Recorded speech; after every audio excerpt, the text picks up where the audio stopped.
Hello friends, green leaves വിത്ത് കുക്കിങ്ങിലേക്ക് എല്ലാ കൂട്ടുകാർക്കും സ്വാഗതം. ഇന്ന് നമ്മൾ തയ്യാറാക്കുന്ന റെസിപ്പി ദോശ, ഇഡ്ഡലി അല്ലെങ്കിൽ ഉഴുന്നുവട ഇതിൻ്റെയൊക്കെ കൂടെ സെർവ് ചെയ്യാൻ പറ്റുന്ന ഒരു കിടിലൻ തക്കാളി ചട്നിയുടെ റെസിപ്പി നമുക്ക് കാണാം. 2 തക്കാളിയും 2 സവാളയും 1 പച്ചമുളകും 3 വെളുത്തുള്ളിയും ഇതുപോലെ അരിഞ്ഞു വെക്കണം. അതിനുശേഷം ഞാനൊരു പാൻ ഗ്യാസിൽ വെച്ച് ചൂടായതിനു ശേഷം അതിലേക്ക് കുറച്ച് വെളിച്ചെണ്ണ കൂടി ഒഴിച്ചു കൊടുത്തിട്ടുണ്ട്. ഇനി നമുക്ക് അരിഞ്ഞു വെച്ച തക്കാളിയും സവാളയും എല്ലാം ഇതിലേക്ക് ചേർക്കാം. തക്കാളിയും സവാളയും എല്ലാം നല്ല സോഫ്റ്റായി കിട്ടുന്നത് വരെ നമുക്കിത് ലോ ഫ്ലെയിമിലിട്ടൊന്ന് വഴറ്റിയെടുക്കാം.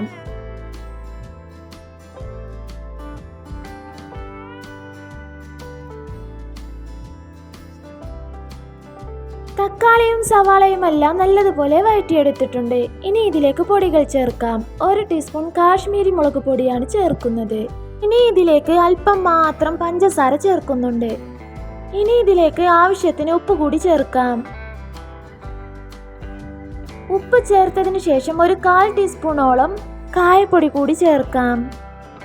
കായപ്പൊടി കൂടി ചേർത്തതിന് ശേഷം ലോ ഫ്ലെയിമിലിട്ട് നല്ലതുപോലെ ഒന്ന് വഴറ്റിയെടുക്കാം.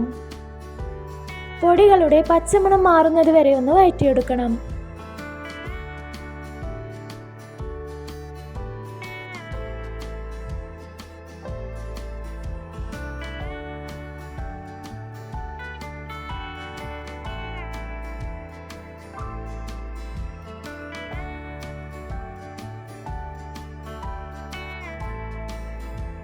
ഇപ്പോൾ ഉള്ളിയും സവാളയും എല്ലാം ചേർത്ത് നല്ലതുപോലെ വഴറ്റിയെടുത്തിട്ടുണ്ട്. ഇനി ഇതൊന്ന് ചൂടാറി വരണം. ചൂടാറിയതിന് ശേഷം ഒരു മിക്സിയുടെ ജാറിലേക്ക് ഇട്ട് കൊടുത്തിട്ടുണ്ട്. ഇനി നമുക്കിത് നല്ല ഫൈൻ പേസ്റ്റായി ഇതുപോലെ അരച്ചെടുക്കണം. അരച്ചെടുക്കുമ്പോൾ വെള്ളമൊന്നും ചേർക്കേണ്ട ആവശ്യമില്ല.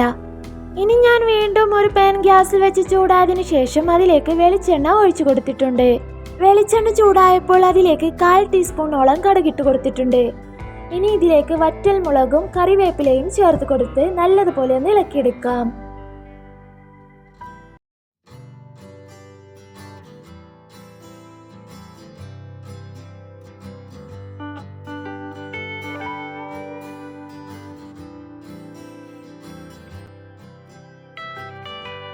ഇനി അരച്ചു വെച്ച തക്കാളി ചട്നി ഇതിലേക്ക് ചേർക്കാം.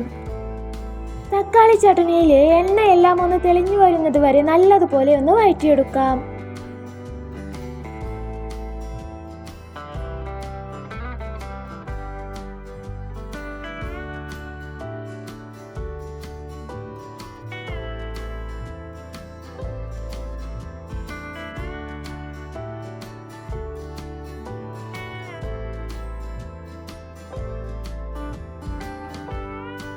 ഇപ്പോൾ എണ്ണയെല്ലാം തെളിഞ്ഞ് തക്കാളി ചട്നി നല്ലൊരു കളറായിട്ടുണ്ട്.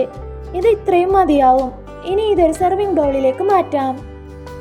വളരെ സിമ്പിളായി തന്നെ തയ്യാറാക്കിയെടുക്കാൻ പറ്റുന്ന തക്കാളി ചട്നിയുടെ റെസിപ്പി എല്ലാവർക്കും ഇഷ്ടമായെന്ന് കരുതുന്നു. ഇനിയും നല്ല നല്ല റെസിപ്പിയുമായി മറ്റൊരു ദിവസം കാണാം.